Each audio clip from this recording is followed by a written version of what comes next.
Hello नमस्कार दोस्तों, आपका स्वागत है to Z inform YouTube channel में। इस वीडियो में जानेंगे कि अगर आप घर बैठे अगर आपके आधार कार्ड में मोबाइल नंबर लिंक है और आप डीबीडी एनपीसीआई लिंक करना चाहते हैं, यानी कि आप स्कॉलरशिप का फॉर्म भरना चाहते हैं, या आप पीएम किसान सम्मान निधि, या आपका पेंशन का पैसा आता है, तो जो भी गवर्नमेंट का पैसा आता है वो डीबीडी एनपीसीआई लिंक हो उसी अकाउंट में जाता है। और आपका इनएक्टिव हो गया है या आप के अकाउंट दूसरे अकाउंट में करना चाहते हो, तो मैं सारा आपको प्रोसेस बताऊंगा क्या करना है, कैसे करना है। तो उसके लिए आपको सबसे पहले आपके आधार कार्ड में मोबाइल नंबर लिंक होना अनिवार्य है, तभी आप घर बैठे डीबीडी एनपीसीआई लिंक कर सकते हो, अन्यथा नहीं कर सकते।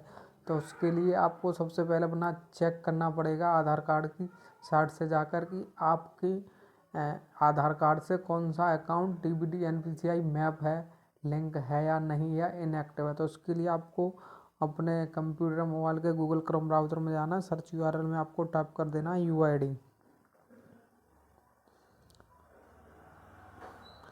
और ये यूआईडी लिख देना है। और इतना लिखने के बाद आप एंटर करना है। एंटर करने के बाद ये जो फर्स्ट वाली साइट है आपको इस पर क्लिक करना है। वीडियो आप पूरा देखोगे प्रोसेस तभी समझ पाओगे, आधा देखोगे तो नहीं समझ पाओगे। उसके बाद आपको लैंग्वेज सेलेक्ट करनी है, आप जिस भी लैंग्वेज को जानते हो। तो मैं इंग्लिश सेलेक्ट कर लेता हूँ।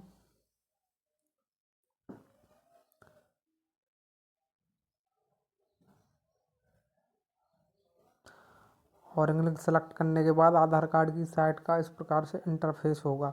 तो आपको सबसे पहले जाना है, खुलने के बाद आधार कार्ड की साइट पर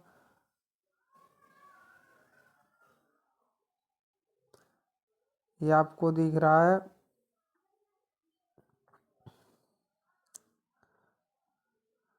आपको ये डाउनलोड वाले सेक्शन में जाना है।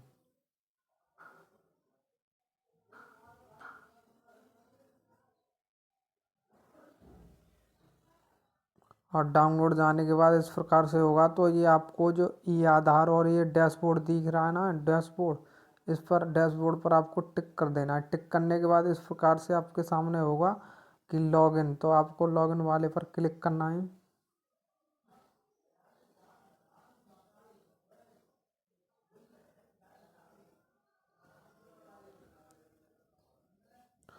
और लॉगिन वाले पर क्लिक करने के बाद यहाँ आपको अपना आधार नंबर देना है, और यहाँ ये जो कैप्चा है वो वाला आपको इस इंटर कैप्चे में फिलअप कर देना है। और यहाँ फिर ये लॉगिन विथ ओटीपी ये वाला ऑप्शन इनेबल हो जाएगा, तो उस पर टिक करना है। टिक करने के बाद आपके आधार कार्ड के मोबाइल रजिस्टर्ड मोबाइल नंबर पर ओटीपी आएगा। ओटीपी डालने के बाद आपको लॉगिन कर देना है, तो आप आधार कार्ड के डेटा में लॉगिन हो जाएंगे। मैं करके दिखाता हूँ। और ओटीपी डालने के बाद आपको लॉगिन कर देना है।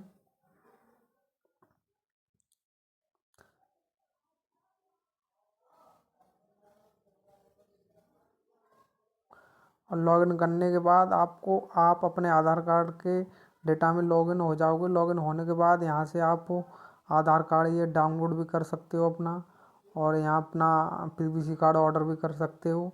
और यहाँ से आप एड्रेस भी चेंज कर सकते हो, और जनरेट वर्चुअल आईडी भी कर सकते हो, और सारे बायोमेट्रिक अनलॉक वगैरह ये भी कर सकते हो। तो हमको जो देखना है वो बैंक स्टेटस सीडिंग ये वाला ऑप्शन देखना है कि हमारे कौन सा अकाउंट आधार कार्ड एनपीसीआई मैप्ड है। तो आपको इस बैंक सीडिंग स्टेटस वाले पर आपको टिक करना है।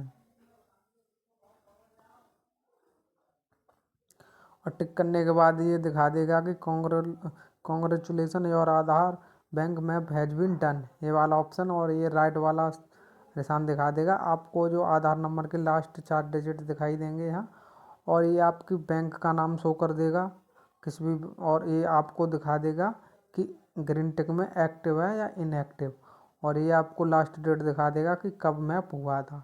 इतना आपको अपने आधार कार्ड के डेटा में देखना है।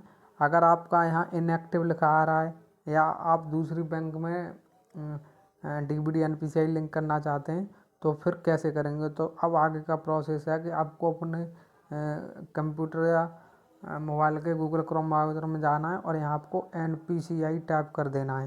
और टाइप करने के बाद आपको एंटर करना है। और एंटर करने के बाद जो फर्स्ट वाला लिंक मिलेगा इसे खोलना है।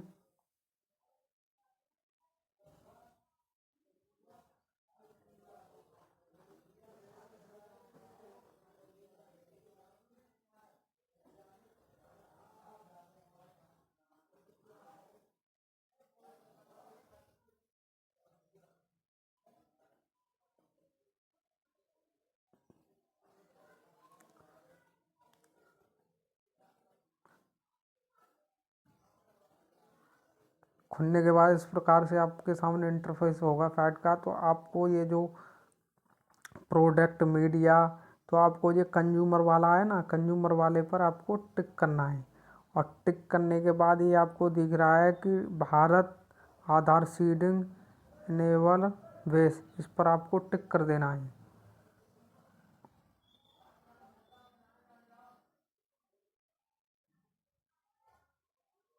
और टिक करने के बाद खुलेगा। और खुलने के बाद आपके सामने इस प्रकार से दिखाई देगा। ये 7 मिनट का टाइम देता है, तो आपको 8 मिनट का टाइम देता है। 8 मिनट के अंदर ही सारा कुछ आपको करना है। आपको यहाँ अपना आधार नंबर एंटर करना है। और एंटर करने के बाद आप रिक्वेस्ट फॉर आधार, यानी कि आप बंद करना चाहते हो, जिस भी अकाउंट में लिंक है, पहले से लिंक है, उसे बंद करना चाहते हो या फिर सीडिंग करना चाहते हो। तो मैं सीडिंग करना चाहता हूँ। और यहाँ अपनी बैंक का नाम टिक करोगे, जो भी बैंक है, और जिसमें सर्च मार के इसमें आ जाएगी। मान लीजिए पंजाब नेशनल बैंक में करना चाहता हूँ, यहाँ पंजाब नेशनल टिक करूँगा। ये पूछ रहा है कि सीडिंग टाइप, तो इसमें आपको चुनना है। अगर आप उसी अकाउंट में इनएक्टिव हो गया तो आप फ्रेश सीडिंग वाले पर टिक करोगे। अगर आपका एक बैंक में 2 अकाउंट हैं और सेम बैंक में दूसरे अकाउंट में ट्रांसफ़र करना चाहते हो तो सेकंड वाले ऑप्शन को टिक करोगे। ठीक है।